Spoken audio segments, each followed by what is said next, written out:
Customer objection कह रहा है कि जब हम लोग रिटेल बिजनेस में एज अ सेल्स पर्सन या फिर सर्विस प्रोवाइडर के रूप में काम करते हैं, तो कस्टमर के पास क्योंकि हम लोगों का बिजनेस है, कस्टमर इंटेंसिव टाइप का इंडस्ट्री है, तो कस्टमर के पास बहुत सारे ऑब्जेक्शन होते हैं, है ना? तो उससे कैसे डील करें या फिर ऑब्जेक्शन क्या उसको हैंडल कैसे करें? तो इन सभी चीज़ों के बारे में आज हम लोगों से अच्छे से पढ़ लेते हैं, समझ लेते हैं। अगर any customer can raise the objection while the moving forward through the sales. कह रहा है कि कोई सा भी कस्टमर ऑब्जेक्शन हो सकता है जब वह सेल्स में मतलब सेल्स को मूव कर रहा है, सेल्स में इन्वॉल्वमेंट हुआ हो उसका। कह रहे हैं customer raising an objection on the sales person being deal with seen as a natural part of sale. कह रहा है कि कस्टमर का ऑब्जेक्शन क्रिएट होना या फिर रेज करना, और सेल्स पर्सन जब उससे क्या कहते हैं सेल में इन्वॉल्वमेंट हो रहा होता है, जब कस्टमर और सेल्स पर्सन आपस में आते हैं, तो उनके बीच क्या कहते हैं ऑब्जेक्शन आना एक स्वाभाविक बात है, एक नेचुरल पार्ट होता है। फिर कह रहा है sales person see the objection as a opportunity to clarify the customer thoughts and सामने। कह रहा है कि लेकिन जो सेल्स पर्सन होता है इससे घबराता नहीं है, उसको यह एक अपॉर्चुनिटी के रूप में देखता है कि किस पर कैसे उसको मतलब एम्पैथिक तरीके से कैसे उसको क्लियरिफाई करें कस्टमर की इन ऑब्जेक्शन को। फिर कह रहा है in the order to advance the sales person. कह रहा है इसके लिए वह मतलब एडवांस में ही मतलब वह तैयारी किए रहता है, या मतलब पहले से ही तैयार होता है कि भाई कस्टमर के पास ऑब्जेक्शन आ सकता है और उसको कैसे हैंडल करना है, वह उसके लिए पहले से ही तैयारी बनाए हुए होता है। कह रहा है sales person who are the skill at the advance use the usually advance there the career. कह रहा है यही जो बात जो सेल्स पर्सन के अंदर स्किल होती है, जिसके पास एडवांस में उस चीज़ की पहले से प्रिपरेशन होती है, तो वो चीज़ें उसके करियर के लिए ग्रोथ के लिए बहुत ज़्यादा इम्पॉर्टेंट हो जाता है। फिर कह रहा है कि objection are the more general resident to be the sold in the natural natural customer. कह रहा है कि जो ऑब्जेक्शन होता है बहुत ही जनरल होता है ना? कि मतलब उसके पास आ जाए तो कोई मतलब बड़ी बात नहीं है ना? आना मतलब आ सकता है, ऐसा कोई वो नहीं है। फिर कह objection are the coded the signal and the communicate the customer thoughts are the attitude. कह रहा है जो ऑब्जेक्शन होता है या कोड होता है या उसका रिफ्लेक्शन होता है या उसका रिएक्शन होता है, जब वह अपने वह थाट्स को, अपने वह एटीट्यूड को, अपने वह विचार को कैसे किस प्रकार से वह कम्युनिकेट करता है और उसके क्या सिग्नल है, उसके कैसे बिहेवियर हैं, इन चीज़ों को अच्छे से पढ़ा जाता है। कह रहे हैं knowing why the customer objects being the category reason of the becomes either to the respond. कह रहा है कि मतलब इसके रीजन मतलब कौन-कौन से मतलब रीजन होते हैं जिससे ऑब्जेक्शन क्रिएट होता है, और फिर वह हम उसको कैटेगराइज़ कैसे करें और उस पर रिस्पॉन्स अपना कैसे दें, इन चीज़ों को हम लोग देखते हैं। कह रहा है by learning the 8 main reason by the customer raising objection. कह रहा है कि यहाँ पे हम लोग सीखेंगे 8 मेन रीजन को जिससे कस्टमर रेज करता है ऑब्जेक्शन को। कस्टमर को हमेशा उससे आपत्ति रहती है, हो सकता है उसी से आपत्ति विपत्ति संपत्ति हो सकता है। फिर कह रहा है जो sales person respond will be the more appropriate more natural so sale is the stay on track. कह रहा है कि एक जो सेल्स पर्सन होता है उसका जो रिस्पॉन्स होता है बहुत ही एप्रोप्रिएट होता है, बहुत ही उपयुक्त होता है और मोर नेचुरल मतलब वह इस प्रकार से मतलब कोई नहीं कि कुछ अनोखा सा हो गया। वो चीज़ें होती रहती है, इस प्रकार से वह बिहेव करता है और कस्टमर को उस ट्रैक पे लाने की कोशिश करता है और लाता भी है। फिर कह रहा है customer will feel help and the resistance will lower and the stronger relation with them. फिर कह रहा है जब इस प्रकार से वह ट्रैक पर ले आता है तो कस्टमर फील हेल्प मतलब वह महसूस करता है कि नहीं सही चीज़ें हैं, मतलब उसको सहायता ही प्रोवाइड किया जा रहा है, जिससे वह उसका जो विरोध बना था, जिससे वह जो रेजिस्टेंस क्रिएट कर रहा था वह बहुत कम हो जाता है और एक दोनों के बीच में ऑर्गेनाइजेशन एम्प्लॉय और क्या कहते हैं जो कस्टमर होता है उनके बीच एक स्ट्रॉन्ग रिलेशनशिप बिल्ट होती है। उसका इमेज भी इम्पैक्ट होता है। फिर कह रहा था main reason why do the customer objection, कह रहा कि मेन रीज़न कौन-कौन से हैं जिससे जो कस्टमर होता है हमेशा मतलब क्या कहते हैं ऑब्जेक्शन क्रिएट करता है या फिर ऑब्जेक्शन रेज़ करता है, ऑब्जेक्शन उठाता है। कह रहा all the kind of the customer objection can be the categorised into 8 category main category. These are the listed the below the reason why do the customer feel these objection। कह रहा है यहाँ पे हम लोग 8 मेन कैटेगरी को discuss करेंगे जो सभी ऑब्जेक्शन को इसमें इंक्लूड कर सकता है। कह रहा है these are the listed जो कि नीचे लिस्टेड हैं कि कौन-कौन से रीज़न हैं और मतलब कस्टमर वो जो सेल्स पर्सन इस चीज़ को फ़ील करता है, इसी टेक्निक का प्रयोग करता है। तो पहला कारण हो सकता है customer has the no real interest at this stage what I was offering. कह रहा है कि हो सकता है कि जो हम लोग ऑफ़र कर रहे हैं व्हाट आई वाज़ ऑफरिंग जो मैं ऑफ़र कर रहा हूँ, उसमें कस्टमर को इस स्टेज में कस्टमर को कुछ मतलब रियल इंटरेस्ट हो सकता है उसमें हो ही ना। दूसरा कारण हो सकता है customer give the objection of the self defence because they are the expecting to hear what I said. कह रहा है कि दूसरा कारण ये हो सकता है जब कस्टमर कुछ चीज़ें बोल रहा होता है और जो सेल्स प्रोवाइडर होता है, सेल्स पर्सन होता है या सर्विस प्रोवाइडर होता है, उसकी बात नहीं सुन रहा हो तो वह अपनी रक्षा के लिए, सेल्फ डिफेंस के लिए ऑब्जेक्शन क्रिएट कर सकता है, ऑब्जेक्शन रेज़ कर सकता है। दीज रीज़न सजेस्ट दैट ये रीज़न तब सजेशन किया जाता है कि the salesperson or the ignore the customer point of view and the either into the list of the product benefit or the closing। कह रहा है इसमें जो सेल्स पर्सन होता है कस्टमर की पॉइंट ऑफ व्यू यानी कस्टमर क्या कहना चाह रहा है उसकी बात को इग्नोर किया जाता है और वह प्रोडक्ट और सर्विस की बेनिफिट के बारे में उसको क्लोजिंग की ओर जितना जल्दी हो सके उतना जल्दी उसको सेल की ओर ले जाने की कोशिश करता है। तीसरा कारण हो सकता है कि customer did not understand offer I was making. कह रहा हो सकता है कि जो सेल्स प्रोवाइडर, सेल्स पर्सन या फिर जो भी वहाँ का इंसान है जो उसको मतलब प्रोवाइड कर रहा है सर्विस, जो ऑफ़र कर रहा है कस्टमर से वह चीज़ें वो कस्टमर समझ भी नहीं पा रहा हो। या कई रीज़न हो सकता है फिर कह रहा है अगला रीज़न जो होता है customer why did not see the enough value in what I was offering them. कह रहा है कि जो कस्टमर हो सकता है कि जो आप वैल्यू क्रिएट करके दे रहे हो उसकी जो बेनिफिट उसके जितने भी बेनिफिट हैं उस बेनिफिट को वह असल में देख ही ना पा रहा हो, है ना? तो यहाँ पे जो वैल्यू है तो वैल्यू को मैं समझा देता हूँ थोड़ा-सा। ये हमारा वैल्यू बेनिफिट माइनस कॉस्ट। तो मतलब जो वैल्यू होता है ना इसमें देखा जाता है कि कितना वह मनी यानी कॉस्ट कितना वह खर्च कर रहा है किसी भी पार्टिकुलर चीज़ पे, है ना? और उसमें कितने ज़्यादा बेनिफिट है ना? तो अगर बेनिफिट ज़्यादा है और कॉस्ट कम है तो ये कहते हैं कि वह एक वैल्यू क्रिएट करके देता है मतलब वो उसमें वैल्यू ज़्यादा है ना? और फिर मतलब अगर जैसे कभी-कभी क्या होता है जो जितना वह खर्च कर रहा है, जितना वह उसकी कॉस्टिंग है, अगर उसकी प्राइस दोनों इक्वल है तो उसको कहते हैं एडक्वेट यानी कि मतलब वह ना तो सैटिस्फाइड होगा ना तो वह मतलब इग्नोर करेगा। लेकिन अगर कहीं जितना वह खर्च कर रहा है बेनिफिट उससे कम है तो वह मतलब उसकी वैल्यू नेगेटिव वैल्यू में हो जाती है ना? तो यही चीज़ें होती हैं उसकी वैल्यू को देखा जाता है। तो वही कह रहा है कि जो मतलब वह खर्च कर रहा है या फिर जो चीज़ वो ऑफ़र कर रहा हो उस वैल्यू की उस बेनिफिट को वो अच्छे तरीके से ना देख पा रहा होगा। कह रहा है these reasons suggest that the sales person are the finding out the about the customer need before the presenting and the closing. कह रहा है इसमें जो कस्टमर होता है उसके मतलब कस्टमर की नीड और वांट को बिना पहचाने हुए उसको प्रेज़ेंट करते हैं और उसको क्लोजिंग की ओर ले जाते हैं कि सर मैं इस चीज़ को क्लोज़ कर रहा हूँ, क्या आप लेना चाह रहे हैं? मतलब इस प्रकार से चीज़ों को बिना अच्छे से उसको मतलब समझाए हुए।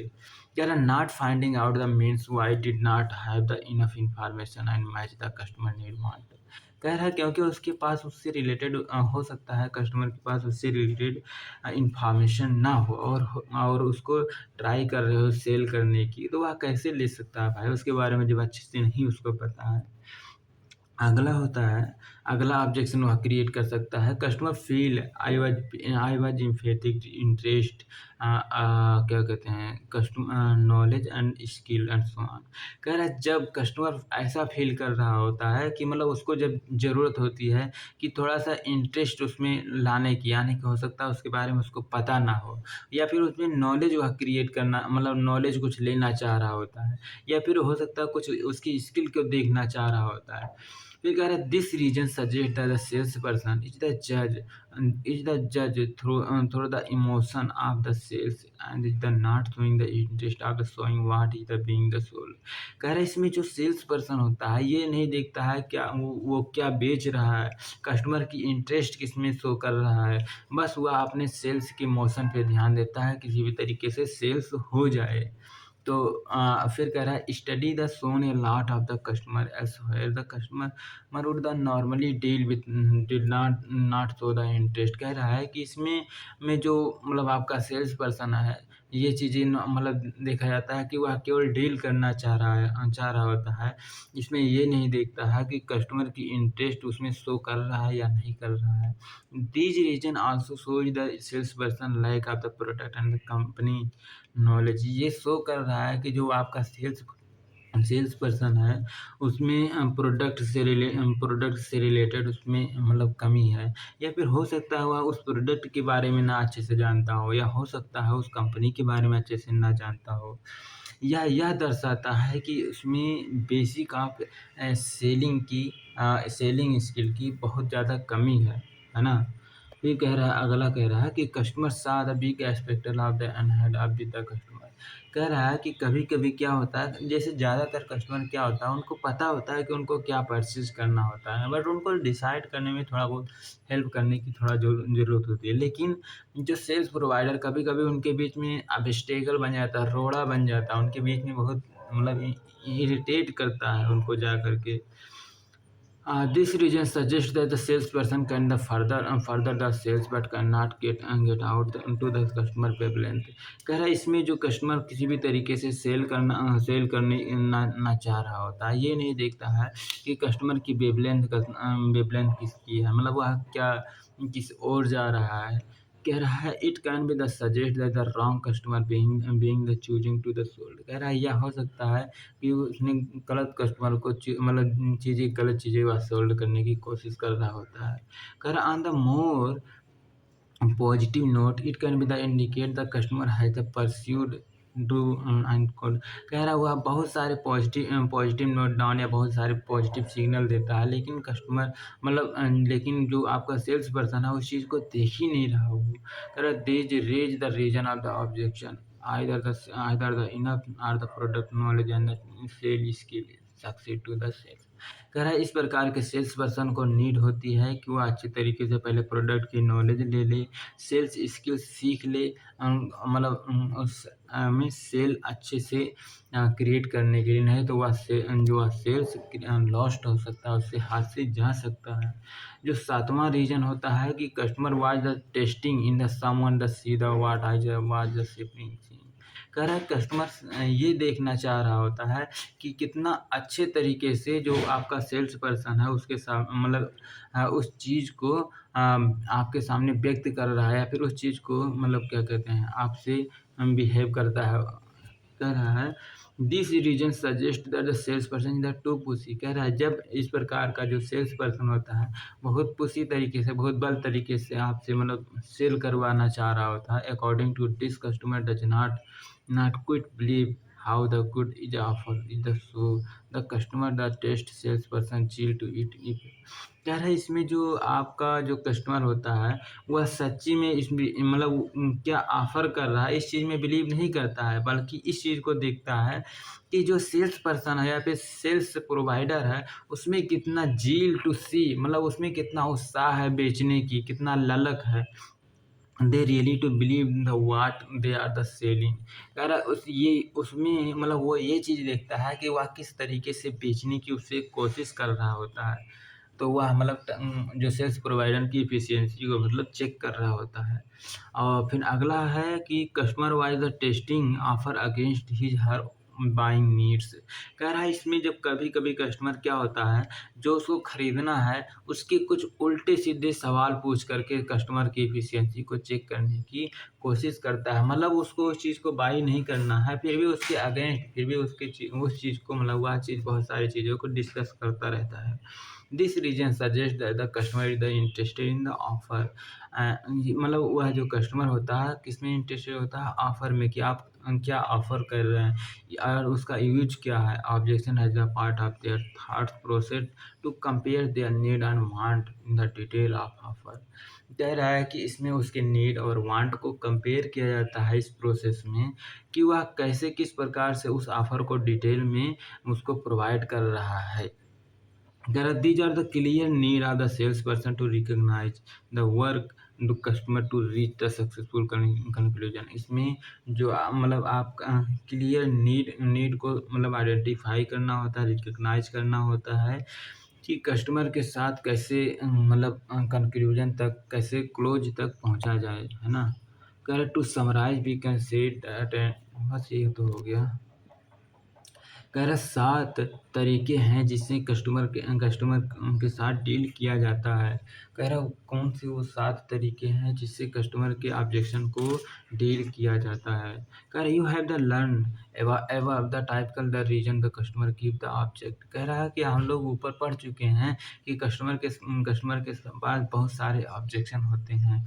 Now we shall try the learn something the skill based of the dealing with this objection. कह रहा है कि अब हम लोग सीखेंगे कि अब उसके ऑब्जेक्शन को डील कैसे करते हैं। वो तो ऑब्जेक्शन क्रिएट करता है, ये तो अब हम लोग सीख गए हैं, हम लोग देख चुके हैं, लेकिन उससे डील कैसे करना अब ये चीज़ हम लोग देखेंगे।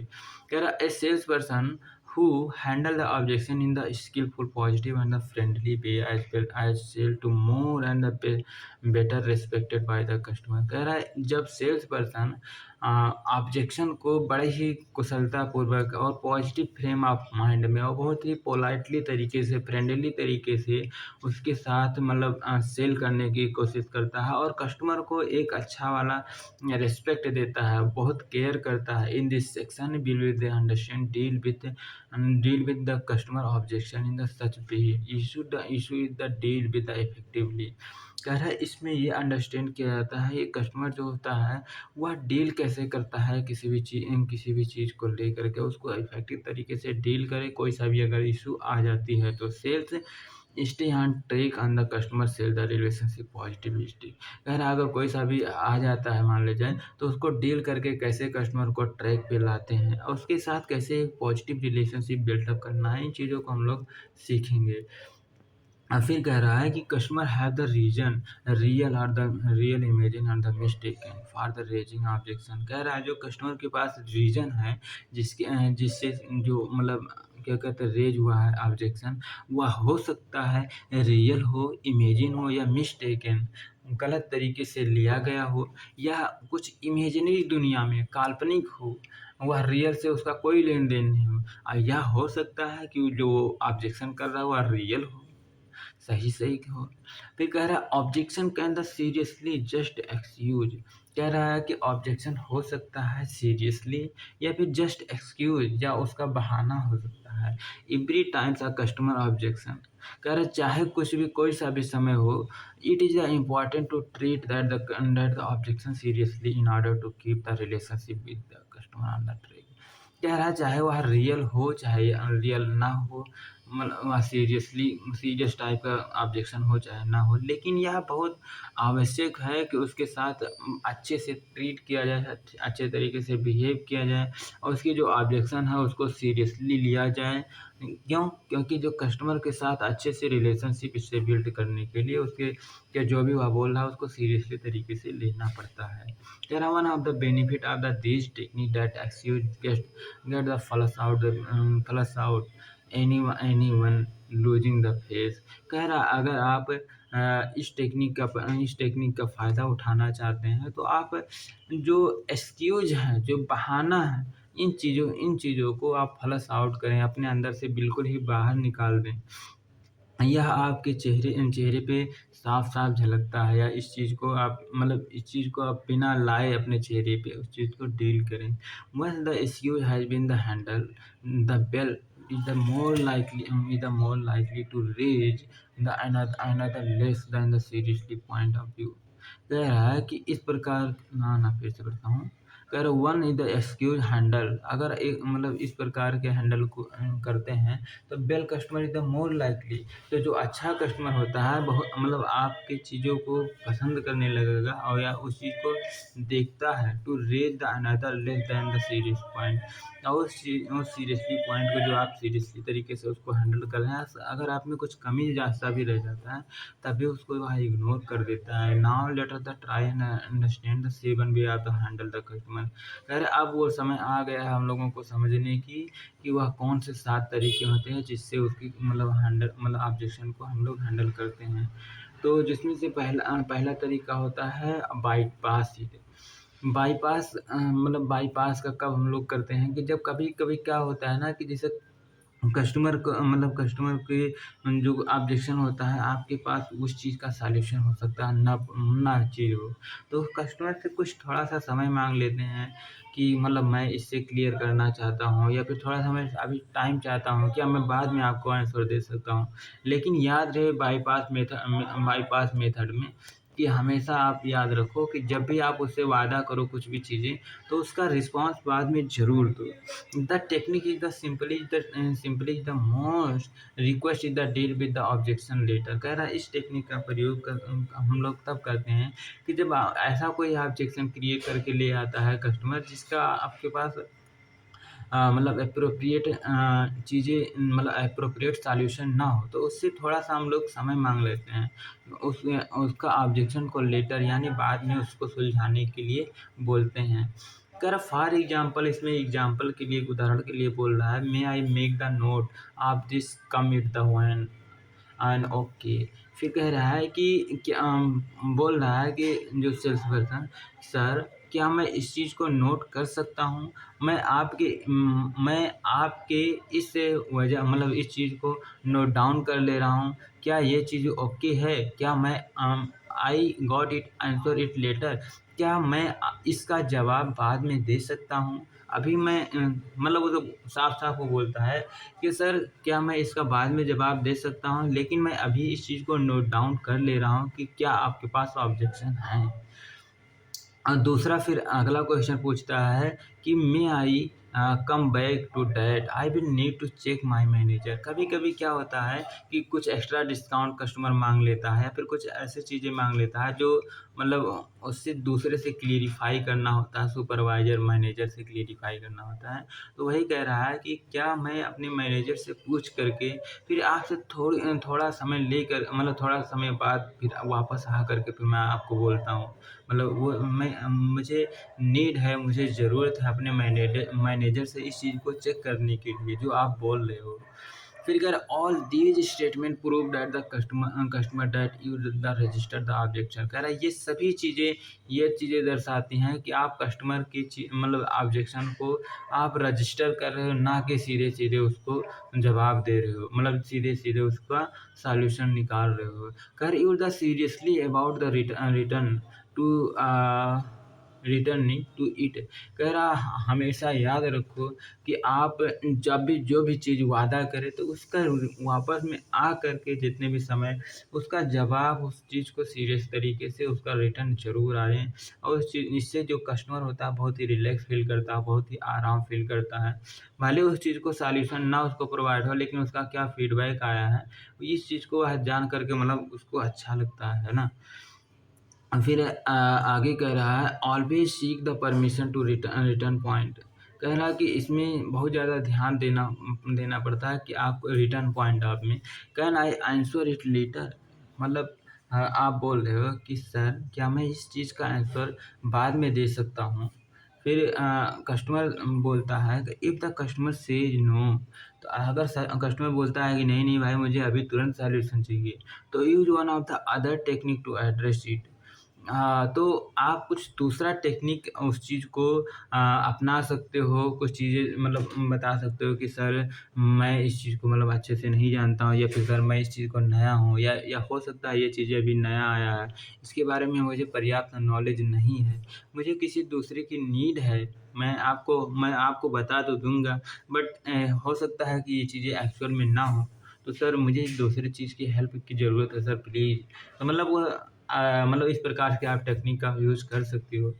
फिर अगला कह रहा है कि if the customer says the yes, अगर कस्टमर बोलता है कि हाँ ठीक है कोई बात नहीं आप मतलब ले लीजिए इन्फॉर्मेशन दूसरे से, you can know that the customer has the seller relationship. Okay okay, कह रहा है हमेशा याद रखो कि जो सेल्स हम लोगों का सेल्स जो प्रोफेशन होता है, सेल्स जो मतलब पेशा होता है ना, कि इसमें जो कस्टमर हो या सेलर हो, दोनों के बीच में जो रिलेशनशिप होता है, ओके ओके का होना चाहिए। यानी कि सेलर जो मतलब जो क्या कहते हैं जो सर्विस प्रोवाइडर है उसके भी तरीके से मतलब उसकी भी ओर से ओके होना चाहिए और जो कस्टमर है उसके भी तरीके से ओके होना चाहिए। फिर एंड और sales conversation can stay on track, और इस प्रकार से जो सेल्स कन्वर्सेशन होता है वह उस ट्रैक पे बना रहता है। It is the most important that you the return to that topic later. कह रहा है यह बहुत ही ज़रूरी होता है किसी भी सेल्स पर्सन के लिए कि जान अभी उसने बोला जो भी बोला था कि मैं वापस आकर के भी इस चीज़ को जवाब देता हूँ, तो यह बहुत ज़्यादा इम्पोर्टेंट हो जाता है कि आप उस टॉपिक पे दोबारा ज़रूर लौट करके आएँ और उस चीज़ का रिस्पॉन्स दें। आप अगर आपने उसको कल का वादा दिया था, तो आप चाहे उसका रिज़ल्ट पॉज़िटिव हो, नेगेटिव हो, जो भी हो, उसको कस्टमर को मतलब ज़रूर रिप्लाई दें। चाहे फ़ोन कॉल से मेथड हो या फिर डायरेक्ट हो या फिर वो आए तब, मतलब किसी भी तरीके से अगर उससे कॉन्टैक्ट हो पाती है, तो आप उसका जवाब ज़रूर दें। This technique should be the use when, कह रहे इस टेक्निक का यूज़ तब किया जाता है जब you feel a good relationship with the customer. आप महसूस ऐसा करते हैं कि कस्टमर के साथ मतलब कस्टमर को जवाब देना सीधे-सीधे सही नहीं होगा और उसके साथ एक रिलेशनशिप बिल्डअप करने की कोशिश करते हैं। दूसरा होता है customer is the open about the thoughts concern and issue. कह रहा है कि कस्टमर बहुत ओपन होता है अपने विचारों पे, अपने कंसर्न पे, जो वह कंसर्न रख रहा है और जो भी उसका इशू है, उसकी समस्या है। मतलब ओपन का मतलब बहुत स्पष्ट है भई, बहुत क्लियर है। कह रहा है the conversation is the flowing and you don't want to go off the tangent. कह रहा है कि क जो कन्वर्सेशन होता है वह मतलब उसी रेट में चलना चाह रहा होता है, फ़ॉलो करना चाह रहा होता है और आप उस चीज़ को सीधे-सीधे आप छोड़कर नहीं जा सकते हैं, तब आप ऐसा मतलब इस टेक्निक का आप लोग प्रयोग कर सकते हैं। दूसरा मेथड होता है आंसर इट एंड कन्फर्म, मतलब आप जवाब दें और उसको कन्फर्म करें। मतलब आप बाद में आपको जवाब देने की ज़रूरत नहीं होती है, आपको सीधे-सीधे चीज़ों को बोलना होता है। कह रहा most the sales person give the straight forward response to the straight forward objection.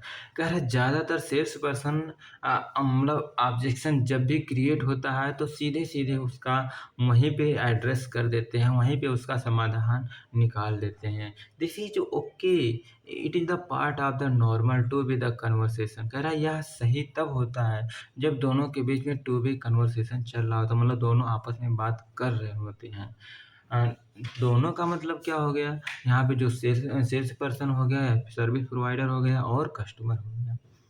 फिर कह रहा है but to be the effective, कह रहा है लेकिन इसको अगर इफ़ेक्टिव तरीके से बनाना है, अच्छे तरीके से इसको करना है, you must always confirm that the answer give all the needs. कह रहा है कि आप इस चीज़ का हमेशा कन्फर्म करें कि जो आप आंसर दे रहे हैं क्या उस आंसर कस्टमर के नीड के लिए सही है या नहीं है। It is the essential to confirm the answer. कह रहा है यह बहुत ज़रूरी होता है कि कस्टमर जो आंसर आप दे रहे हो बहुत ही कन्फर्म उसको कन्फर्म कर रहा है, उसको सही मतलब उसको ट्रैक पे ला रहा है या नहीं ला रहा है। For example you could give the wrong answer, हो सकता है आपने जो आंसर दिया है वह गलत हो, you might response with what the customer said. कह रहा है यह हो सकता है कि जो मतलब कस्टमर बोल रहा है उसका रिस्पॉन्स क्या है, but that might not have been the what the customer mean. But लेकिन हो सकता है कि कस्टमर जो बोल रहा होता है आपने उसका तो जवाब दे दिया, लेकिन उस बोलना क्या चाहता है, उसका मतलब क्या था, उसको समझ करके आप नहीं बोले हैं। कह रहा people don't always say what they mean. कह रहा कि इसमें ये ज़्यादातर देखा जाता है कि लोग मतलब सीधे-सीधे उस चीज़ को बोलते नहीं हैं, वो मतलब कुछ ऐसे पहेली टाइप का बोल देते हैं, मतलब इस टाइप का बोल देते हैं। तो उन चीज़ों को समझना ज़रूरी होता है कि उसका मतलब क्या निकला है। कह रहा है you might want to follow with the supplement point. कह रहा मतलब अगला है, कह रहा है कि आप हो सकता है कि आप एक सप्लीमेंट के रूप में उसके बीच में काम कर रहे होते हैं, फॉलो कर रहे होते हैं। It is the important to know when to confirm. कह रहा है यह तब आवश्यक हो जाता है जब इसको कन्फर्म कर रहे होते हैं। There are the two possible answer to this. कह रहा है यहाँ पे आंसर दो प्रकार से आंसर आप दे सकते हैं, आइदर स्ट्रेट अवे, या हो सकता है उसको मतलब सीधे-सीधे उसको जवाब दे सकते हैं as part of your summary. और दूसरा या हो सकता है कि उसको एक समरी के रूप में उसको मतलब एक बहुत ज़्यादा इन्फॉर्मेशन दे करके फिर आप उस चीज़ को ऑर्डर को प्लेस कर सकते हैं। कह रहा for example you remember when I said. कह रहा आपको याद है जब मैंने ये बोला था। तो यू रिस्पॉन्ड टू ऑब्जेक्शन, जब आप उस ऑब्जेक्शन को रिस्पॉन्ड दे रहे थे उसी समय उसने बोला। कह रहा आपको याद है जब मैंने ये चीज़ बोला था। कह रहा is the everything else you did not like me to add और the did I the cover everything for you. तो आप सीधे-सीधे ये नहीं बोले हाँ, हाँ मुझे याद है। तो मतलब आप ये भी पूछ सकते हो कि हाँ सर मैंने क्या बोला था।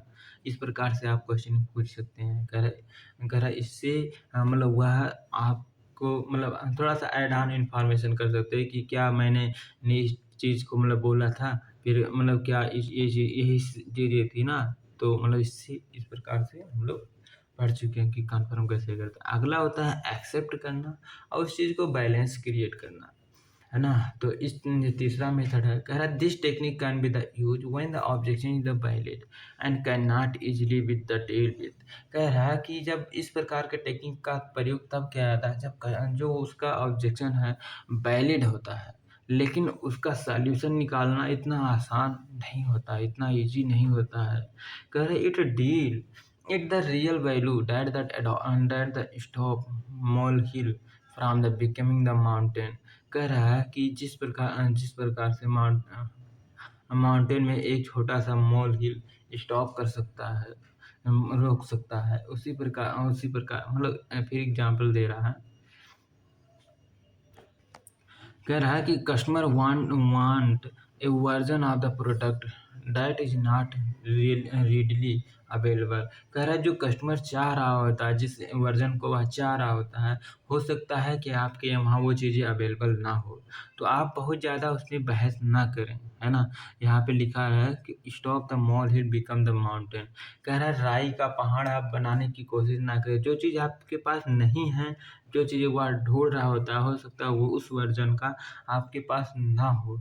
फिर कह रहा है कि customer does not particular want version available of the that is available. कह रहा है जब जो आपके पास वर्ज़न अवेलेबल हैं, हो सकता है कस्टमर किसी भी चीज़ को जो ढूँढ रहा है, वह चीज़ें पार्टिकुलर चीज़ विशेष चीज़ ना हो। कह रहा है डिलीवर शेड्यूल हो सकता है कन्वीनिएंट ना हो। जो आप डिलीवरी का शेड्यूल दे रहे हो, जैसे 4 दिन 5 दिन लगा दे रहे हो, तो हो सकता है वह कन्वीनिएंट ना हो कस्टमर के हिसाब से। या दिन में भी जैसे दोपहर में मतलब इस प्रकार से दोपहर में, शाम में हो सकता है मतलब वह कहीं उस समय जा रहा होता है, तो उसके पास कन्वीनिएंट टाइम ना हो। कह रहा the competitive offering a feature you are the offering does not have. कह रहा हो सकता है कि जो आप फीचर उसमें मतलब कम्पिटिटिव फीचर उसमें ना अवेलेबल हो, जो आप प्रोडक्ट उसको ऑफ़र कर रहे हो। कह रहा most inexperience the sales person typically of this easier meet the this type of the objection hand on and argue. कह रहा है इस टाइप के जब मतलब अगर आपके पास ज़्यादा एक्सपीरियंस नहीं है, आप मतलब सेल्स प्रोवाइडर यानी सेल्स पीपल के पास, तो वह कस्टमर के साथ आर्ग्यू करने लगता है। कस्टमर की चॉइस की अगेन कि भैया जब नहीं चाहिए तो फिर आया क्यों यहाँ पे? जब आपको ये नहीं चाहिए, वो नहीं चाहिए, मतलब क्या चाहिए? इस प्रकार से आप लोग ऑब्जेक्शन करने लगते हैं। कह रहा would assume that the sales was dude, कहते हैं कि इसमें ये एज्यूम किया जाता है कि अब सेल्स उसके हाथ से चला गया, but an effective handler behave the differently, लेकिन जो एक अच्छा वाला हैंडलर होता है, अच्छा वाला सेल्स पर्सन, सर्विस प्रोवाइडर होता है, इसको कुछ इस प्रकार से हैंडल करता है अलग तरीके से। Listen below in the 5 step of the process to accept and balance with benefit. कह रहा 5 स्टेप होते हैं इसको एक्सेप्ट और बैलेंस करने के लिए। तो पहला पहला तरीका होता है acknowledge the objection, I see that the good point and so on. कह रहा है जो वो बोल रहा है उसका एक ऑब्जेक्शन मतलब एक्नॉलेजमेंट ले लें, मतलब उसको आप कहीं पे रजिस्टर कर लें, और फिर आप बोल लें कि जो आप बोल रहे हो सर, मैं उसको समझ सकता हूँ, और आप अच्छा कह रहे हो, आप ठीक कह रहे हो, और मैं इस चीज़ पे मतलब बाद में काम करता हूँ। हाँ, ये चीज़ें मेरे पास नहीं हैं, मतलब उस चीज़ को एक्सेप्ट कर लो और क्या। चेक इट्स द वैलिडिटी, और उसकी वैलिडिटी को चेक कर लो अगर वो चीज़ें बोल रहा है। कह रहा है may I ask how the important that is the words make see. कह रहा है क्या मैं आपसे जान सकता हूँ क्या मतलब आप क्या एक्चुअल में मतलब कहना चाह रहे हैं, या फिर आप मतलब क्या चीज़ें बोल रहे हैं, उसमें क्या स्पेसिफिक चीज़ें होना चाहिए। अगला जो तीसरा चीज़ें होते हैं एक्सेप्ट इट एंड आई सी। कह रहा मैं इसको एक्सेप्ट करता हूँ और मैं समझ सकता हूँ कि आप क्या चीज़ चाह रहे हैं। अगला होता है provide a benefit that the more than the counter missing feature in the term of the what the customer want to get from the having the product और सर्विस। कह रहा है कि उसको वो सभी मतलब चीज़ें प्रोवाइड करो, इन्फॉर्मेशन जो काउंटर पे मिसिंग है, मतलब जो आपके यहाँ उपलब्ध नहीं है वो फीचर, लेकिन कस्टमर उस चीज़ को चाहता है उस मतलब प्रोडक्ट और सर्विस में। एग्जांपल के लिए एक car might not be the preferred the colour but it the safety rating might be the better. कह रहा है कभी-कभी क्या होता है, कस्टमर आया हुआ था, एक कार खरीद रहा है, लेकिन वो कलर उसको पसंद नहीं है, लेकिन उसके जो सेफ्टी फैक्टर है बहुत ज़्यादा अच्छा है। फिर कह रहा है important to the buyer with the children. कह रहा है कि क्योंकि उसकी बच्चे के लिए कितना इम्पोर्टेंट है, ये चीज़ें उसको एहसास दिलाओ। कह रहा are escalate to the mind with the greater than the competitor vehicle, या फिर हो सकता है जो कंपटीटर व्हीकल है जो अलग कलर का या फिर दूसरे चीज़ को ढूंढ रहा है, उसकी प्राइस, या फिर हो सकता है मतलब उसमें व्हीकल में कितना फी मतलब उसके उससे कितना अच्छा है, ये चीज़ें भी उसको शो कराता है। Important to the buyer does not the driving on the busy road where the overtake the. कह रहा है कि जब मतलब वो कार कहाँ पे सूटेबल है और वो किस एरिया में रह रहा है, ये इन चीज़ों को, सभी चीज़ों को वह इंक्लूड करके बोलता है कि सर आप अगर इस रोड पे चलाते हैं तो ये वाली बेस्ट है आपके लिए। इस प्रकार से आप उसको बैलेंस कर सकते हैं। अगर हम बैलेंस द बेनिफिट, कह रहा पाँचवा होता है कि उसको बेनिफिट से उसके जो फ़ायदे हैं उसके साथ उसको मतलब क्या कहते हैं बैलेंस करो। लाइक सेफ्टी रेटिंग हो गए, अराइविंग ऑन टाइम, कितना समय तक वह चलाता है, अगेंस्ट द मिसिंग फीचर। कह रहा है जो उसके बाद जैसे वह कलर, जिस कलर को वह चाह रहा था उसके अगेंस्ट, उसके विपरीत। So I can give you exactly the colour I give the home. कह रहा है कि वाइल जहाँ I can not, but sir I can not, मैं वो एग्जैक्टली चीज़ें आपको नहीं वो कलर दे सकता हूँ, लेकिन मतलब इसमें जो सेफ्टी है या फिर मतलब जो उसके फीचर हैं उससे कहीं ज़्यादा अच्छा है इसमें। कह रहा अगला जो मतलब कन्फर्म करने मतलब अगला जो चीज़ें हैं, क्या कहते हैं, जो उसकी ऑब्जेक्शन हैंडल करने की, तो ऑफ़र एक्स्ट्रा इन्फॉर्मेशन, मतलब जो उस प्रोडक्ट सर्विस के बारे में कुछ एक्स्ट्रा इन्फॉर्मेशन दे करके फिर उसको क्लोज करवा मतलब उसके सॉल्यूशन प्रोवाइड करना ऑब्जेक्शन का। This technique should be the use when the customer objection is the based on the misconcept और the any part of the truth. कह रहा है जब ये तब यूज़ किया जाता है जब कस्टमर को किसी भी मिसकंसेप्शन हो जाता है या फिर किसी भी सच्चाई का पार्ट या हिस्सा होता है। Correct, to be used effectively, it the require the comprehensive the company and the product service knowledge on the part of the sales person। कह रहा है इसका प्रयोग मतलब इफिशिएंटली तब यूज किया जाता है जब कंपनी अच्छे तरीके से उसके रिक्वायरमेंट को समझ रही होती है कि उस प्रोडक्ट या सर्विस के बारे में जो सेल्स पर्सन के पास कितना मतलब नॉलेज है। This is the particular important if you are the prepare for the product launch और द रिक्रूट। कह रहा है यह बहुत ज़्यादा आवश्यक तब हो जाता है जब आप किसी भी प्रोडक्ट को ना लॉन्च कर रहे हो या किसी नए एम्प्लॉय को रिक्रूट कर रहे होते हैं। Mention the below are the some step which be the ask to technique. कह रहा है कि कुछ नीचे मतलब स्टेप बताए गए हैं जिनको हम लोग फॉलो करते हैं इस टेक्निक में। पहला होता है एक्नॉलेज ऑफ ऑब्जेक्शन। कह रहा है कि उस ऑब्जेक्शन का एक पावती बना लें। दूसरा होता है चेक इट्स द वैलिडिटी, और उसकी वैलिडिटी को आप चेक कर लें। तीसरा स्टेप होता है कि accept that customer see as the big enough problem. कह रहा है उस चीज़ को एक्सेप्ट करो कि कस्टमर उसमें प्रॉब्लम मतलब देख रहा होता है, कस्टमर के पास प्रॉब्लम है उस चीज़ को ले करके। अगला होता है seek the permission to explain the true situation the signal that you are the going to explain. कह रहा आप क्या चीज़ें एक्सप्लेन करने जा रहे हो, इस चीज़ पे बहुत ज़्यादा ध्यान दो कि आप क्या सिचुएशन क्रिएट कर रहे हैं विथ एक्सप्लेनेशन के साथ। Explain the something to you a lot of customer that what I always tell them। कह रहा है इन चीज़ों को मतलब अच्छे से देखो कि मैं बहुत सारे कस्टमर के साथ और या फिर उसको कैसे उसके साथ बिहेव करता हूँ या फिर कैसे उन चीज़ों को बताता हूँ। फिर कह रहा है ए लॉट ऑफ कस्टमर थॉट। कह रहा है कि कस्टमर के पास जो बहुत सारे विचार होते हैं, बहुत सारे थॉट्स आते हैं। हर एक जैसे एवरी पर्सन के पास 60,000 से ज़्यादा थॉट्स आ जाते हैं एक दिन में। तो वही कह रहा है कि that be the prevent the mind the feeling stupid. तो उसको मतलब कुछ मिसबिहेवियर उसके साथ ना करें, इसका मतलब यही है।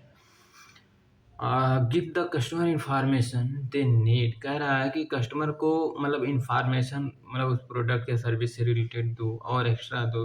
Confirm the objection has been deal with. कह रहा है कि और ये कन्फर्म करो कि उसकी डील मतलब जो ऑब्जेक्शन है उसको कन्फर्म कर रहा है या नहीं कर रहा है। मतलब ये चीज़ें देखो कि जो आप सॉल्यूशन प्रोवाइड कर रहे हो क्या उस ऑब्जेक्शन से रिलेटेड है या नहीं है। If the technique must be the effective what I the require the good product knowledge and understanding of the typical objection customer marriage. कह रहा है कि जो कस्टमर ऑब्जेक्शन उठाया है क्या उस चीज़ को वह समझ पा रहा है, प्रोडक्ट सर्विस कितना उसके लिए ज़रूरी है। इस टेक्निक का प्रयोग बहुत ही इफेक्टिव तरीके से करना चाहिए। फिर कह रहा है this can be the obtain through the other. कह रहा है यह दूसरे के द्वारा मतलब पाया जा सकता है या फिर लिया जा सकता है ऑन योर ओन एक्सपीरियंस, या आपके खुद के एक्सपीरियंस से इसको देखा जा सकता है। अगला होता है रिड्यूस टू जीरो।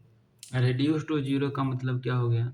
कह रहा this is the associate price objection. कह रहा है यहाँ तब होता है कि जब जो आपका कस्टमर है प्राइस को ले करके ऑब्जेक्शन क्रिएट करता है, आपत्ति जताता है। Regarding the price there are the broadly two types of the customer. कह रहा है कि इसमें दो प्रकार के कस्टमर होते हैं इसको मतलब सॉल्यूशन प्रोवाइड करने के लिए।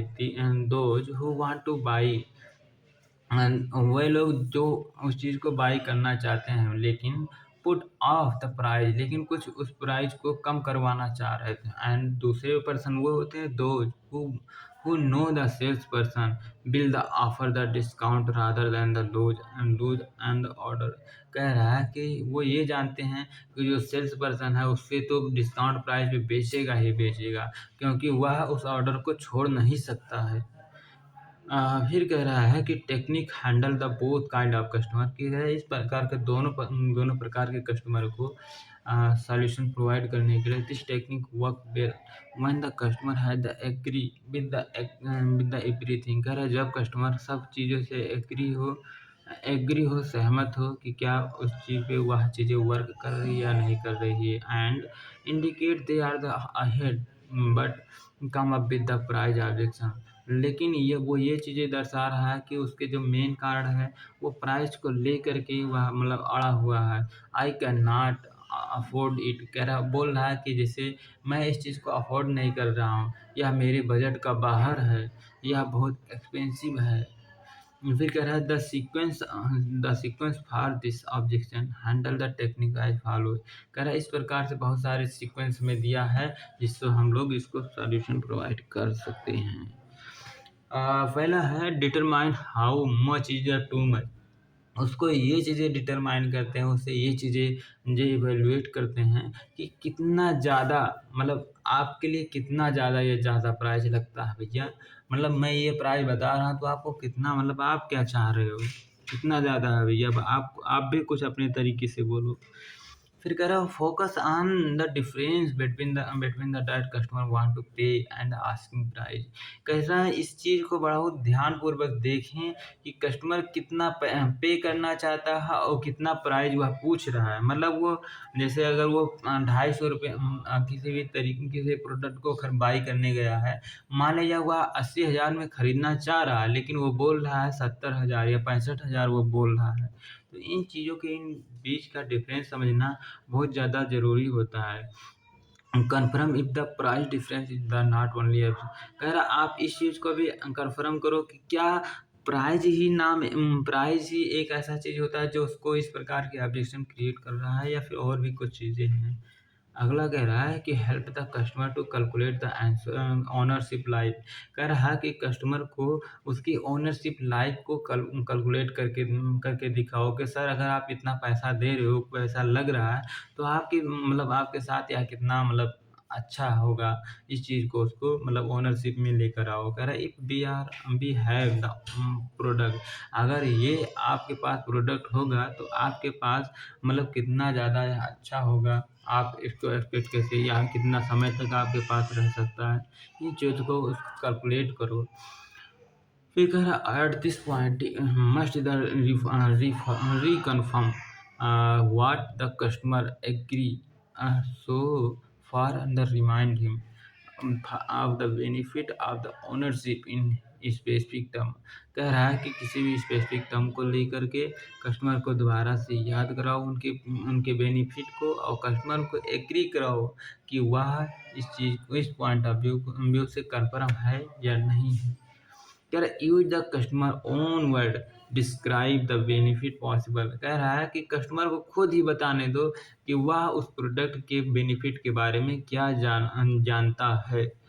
कह रहा this develop the sense of ownership, और यह वो उस कस्टमर को मतलब डेवलप करने में, ओनरशिप डेवलप करने में मदद करता है। Go back to the price difference and the saying like. कह रहा है कि फिर वापस चले जाओ उस प्राइस पे, डिफरेंस पे, और उससे कुछ बोलने के लिए बोलो कि भैया आप क्या चाहते हो, कितना आप चाहते हो। So in order to get those benefit we have to do something with. कह रहा है कि मतलब उसके बेनिफिट को आप सब कुछ वो जान चुका होता है, फिर वह भी कुछ बोलेगा भाई। He कह रहा है now that divide the difference by the period of ownership and the number of the times product will the use। कह रहा है कि इस प्रकार से हम लोग डिवाइड करते हैं उसकी डिफरेंस को, कितना वह डिफरेंस क्रिएट करके दे रहा है, एंड पीरियड ऑफ ओनरशिप, और उसका पीरियड मतलब ओनरशिप पीरियड कितना है या फिर कितना समय उसमें लग चुका है, आपका कितना एनर्जी लग चुका है। Take the smaller unit of the time use it again. कह रहा है फिर इस चीज़ को थोड़ा सा और टाइम दें उसको फिर से उस सॉल्यूशन प्रोवाइड करने में।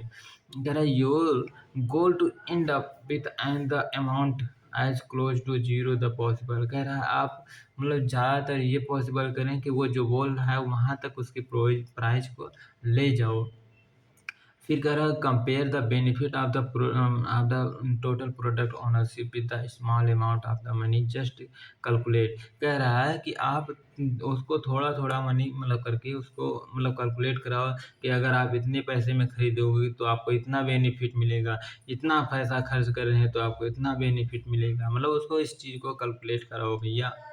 फिर कह रहा compare the amount of money something the amount the same price date the customer always customer produce the compare the price. मतलब उसको अदर प्राइस से मतलब अदर चीज़ों से उसको कंपेयर करवा कि देखो न्यूज़पेपर में ये निकला था, इस मतलब ये बिजनेसमैन या फिर इसमें जाएँगे तो आपको ऐसे मिलेगा, मतलब उसको फ़ोटोकॉपी पेस्टेज को भी मतलब उसको दिखाना पड़ेगा। मतलब इसको दिखा कर के उसको किसी भी तरीके से ट्रस्ट बिल्डअप करो कि हाँ, जो आप प्राइस बोल रहे हो, वो सही बोल रहे हो। कह रहा just ask the question to agree with you. कह रहा ये चीज़ें आप पूछो कि क्या आपके साथ वो एग्री है इस प्राइस को लेकर के, since they have to money anyway. कह रहा कि मतलब क्या, मतलब केवल वही है कि पैसा ही कुछ, मतलब उसके पास सबसे बड़ा समस्या है। It makes the more sense to stand the product in the question. फिर कह रहा है कि मतलब वह कितना खर्च करना चाह रहा है, इस चीज़ को आप क्वेश्चनिंग करके पूछें। फिर now repeat the benefit of the ownership and the previous agree.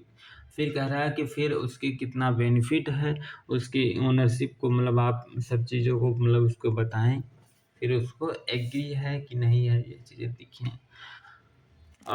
छठा मेथड होता है प्री इम्प्ट इट। प्री इम्प्ट इट मतलब क्या होता है कि किसी भी ऑब्जेक्शन आने से पहले उसकी पहले से ही तैयारी किए रहना कि हाँ, अगर ये ऑब्जेक्शन आएगा तो उसका सॉल्यूशन ये होगा, उसका ये ऑब्जेक्शन आएगा तो उसका ऑब्जेक्शन ये होगा।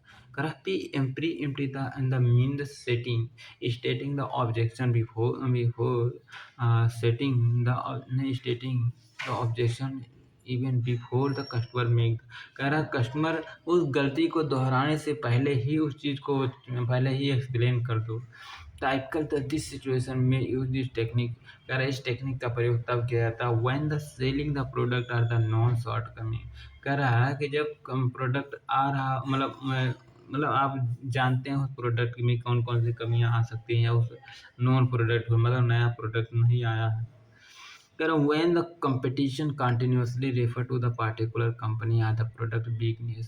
कह रहा है प्रोडक्ट या कंपनी की वीकनेस को लेकर के किसी विशेष तौर पे उसको मतलब कंटिन्यूस तरीके से उस चीज़ पर अपना फोकस किया जा रहा है। कह रहा है when the prepare to launch a new product। कह रहा है जब आप लॉन्च कर रहे हो किसी नए प्रोडक्ट को लेकर के, when prepare for the sales campaign, और आप जब सेल्स कैंपेगन को लेकर के आप प्रिपेयर कर रहे हो तो उसमें कौन कौन सी समस्याएं आती है, इस चीज़ को पहले से ही आइडेंटिफाई करना होता है। It is the simple technique to use it the steal the thundering of the criticize of the country and the product service. अरे इस टेक्निक का प्रयोग तब किया जाता है कि जब बहुत सारी मतलब अगर कुछ क्रिटिकल चीज़ें या फिर मतलब अचानक से आ जाती है, तो उस चीज़ को कैसे आप हैंडल करेंगे। कह रहा to preempt objection the sales person must. कह रहा कि जो मतलब इस चीज़ मतलब पहले चीज़ क्या क्या चीज़ें होनी चाहिए इस चीज़ों को। कह रहा कंसीडर एनी शॉर्ट कमी विल नॉट ऑब्स्टेकल। कह रहा है इन चीज़ों को कि कुछ समय के लिए मतलब क्या चीज़ें आती हैं उसके शॉर्ट लिस्ट पहले से ही तैयार कर लें कि हाँ ये चीज़ें आ सकती है, तो अगर ये आएगी तो इसका ये होगा, वो आएगी तो इसका वो होगा, या वो चीज़ आए ही ना, कुछ ऐसा चीज़ क्रिएट कर दो। कह रहा know the advantage and the benefit of the feature. For example कह रहा है कि अपने मतलब एडवांटेज क्या है, उसका फीचर क्या है, ये चीज़ें से जान लेना। जैसे कि एग्जांपल दे रहा है, कह रहा है जैसे फीचर, स्मॉल कंपनी है आपका, छोटा कंपनी है।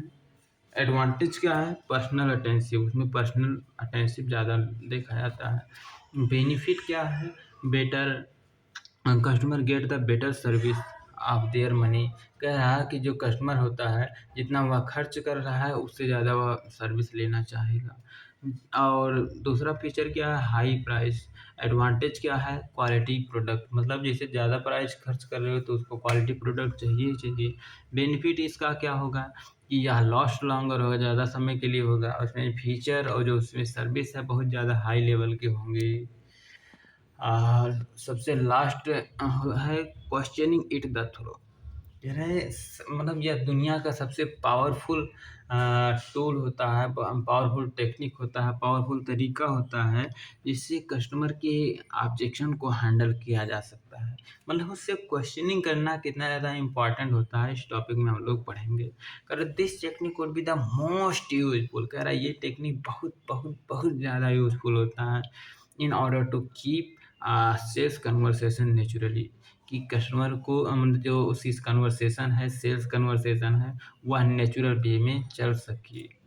कह रहा है इन ऑर्डर टू की सेल्स कन्वर्सेशन नेचुरली, कह रहा है अगर आप सेल्स कन्वर्सेशन को मतलब जो हो रहा है कन्वर्सेशन वह सही तरीके से चल सके तो क्वेश्चनिंग बहुत अच्छा चीज़ें हैं।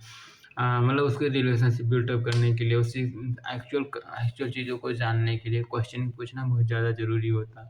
When conversation should be the extended to be the discuss the objection in detail, कह रहा है जब कन्वर्सेशन इस मतलब स्तर पे पहुँच जाता है कि उस ऑब्जेक्शन को डिटेल में डिस्कस करना होता है या उसको एक्सटेंड करके उसको और ज़्यादा उसमें जा करके फिर एक्चुअल में चीज़ों को समझना होता है, तो क्वेश्चनिंग का प्रयोग किया जाता है। When the customer raises a major problem major objection, कह रहा है जब कस्टमर के पास बहुत बड़ी समस्या आ जाती है तो इस टेक्निक का प्रयोग करते हैं। इस क्वेश्चनिंग पूछने के लिए भी 4 स्टेप को फॉलो किया जाता है। पहला स्टेप होता है लिसन टू ऑब्जेक्शन, मतलब जो उसका ऑब्जेक्शन है पहले पूरा रामायण उसकी सुन लो, मतलब पूरी कथा उसकी सुन लो कि वो एक्चुअल में क्या चाहता है। या हम आइदर लिखा है, आइदर का मतलब होता है या ये देखो, मतलब उसके पास जो भी डॉक्यूमेंट है उसको चेकआउट करो कि वो चीज़ें सही कह रहा है या गलत कह रहा है, उस चीज़ को समझने की कोशिश करो। चेक द ऑब्जेक्शन वैलिडिटी, कह रहा है उसकी वैलिडिटी को देखो। एग्जांपल दे रहा है how the important is to you, मतलब आप पूछते हो कि यह आपके लिए इम्पोर्टेंट किस प्रकार से है भैया। Are going to see the apply, या आपने इस चीज़ को अप्लाई कब किया था। और check your understanding of what has the just said, कह रहा है कि आप अपनी अंडरस्टैंडिंग चेक करो कि मतलब वह कस्टमर सही कह रहा है या गलत कह रहा है। लेट मी चेक, आप बोलते हो कि लाओ मुझे चेक करने दो। आई हैव गॉट दैट, मैं उस चीज़ को देखना चाह रहा हूँ। नाउ रिपीट द ऑब्जेक्शन, और उसके उसी के साथ जब भी आप पढ़ें तो उसके साथ आप कस्टमर से मतलब रिपीट करवाएँ, क्या क्या आपकी पास यही ऑब्जेक्शन है ना? तो बोलेगा हाँ, नहीं, हाँ, जी, जी, जी, ठीक, ठीक, ठीक। या फिर कह रहा हूँ sometimes the customer give the real objection, कभी-कभी क्या होता है कि कस्टमर के पास सच में उसके पास रियल में ऑब्जेक्शन होता है। And action what they are the just said and so give the your information work out the, फिर कह रहा है कि तो उस चीज़ को आप एक्सटेंड करें और उससे अच्छे तरीके से बात करें। फिर उससे और मतलब वह कैसे काम करेगा उससे रिलेटेड आप उसको इन्फॉर्मेशन को और उसको यह रियलाइज़ करो, मतलब फिर अपने तरीके से उसको सॉल्यूशन प्रोवाइड करो और उसके पास जो ऑब्जेक्शन था उसको कैंसल करो। दूसरा होता है मतलब तीसरा होता है आस्क क्वेश्चन। अब क्योंकि आप सब कुछ समझ गए हो, उसके पास मतलब सब कुछ चीज़ उसकी समस्या को समझ गए हो, तो उसके पास क्वेश्चनिंग अब पूछो। मतलब आप क्वेश्चनिंग भी 2 प्रकार के होते हैं, एक होता है ओपन एंडेड, एक होता है क्लोज एंडेड। तो आप ओपन एंडेड ज़्यादातर क्वेश्चन करके पूछो। कह रहा to help the customer become the clearer about the objection and the alternative, कह रहा है कि कस्टमर के अल्टरनेटिव को समझने के लिए कस्टमर के ऑब्जेक्शन को समझने के लिए या उसको क्लेरिफाई करने के लिए क्वेश्चनिंग पूछा जाता है। फिर कह रहा है lead the customer to solution to the problem, उसके सॉल्यूशन को प्रोवाइड करने के लिए जो उसका प्रॉब्लम है उसको सॉल्यूशन देने के लिए यह बहुत ज़्यादा मतलब यूज़ किया जाने वाला टूल होता है। Correct questioning keep the sales person to control the conversation, questioning ही नाम एक ऐसा ऐसा इंसान होता है जो उस कन्वर्सेशन को कंट्रोल में रखता है। कह रहा they also ensure that the customer and the sales person continue communicate effectively with each other, कह रहा यह भी इंश्योर करो कि क्या उससे जो आप क्वेश्चनिंग पूछ रहे हो या फिर जो उसके साथ आप कंटिन्यू कर रहे हो, कम्युनिकेशन दे रहे हो जिस माध्यम से, उसमें वह सही तरीके से मैच खा रहा है या नहीं खा रहा है। अगला होता है कन्फर्म विथ कस्टमर, और फिर उसको मतलब जब क्वेश्चन वगैरह सब हो गया तो फिर उसको कन्फर्म कर दो। कह रहा that the give the solution is the satisfactory, फिर उसको मतलब जो जिसने वह सेटिस्फाइड है उस प्रकार का उसको सॉल्यूशन प्रोवाइड कर दो।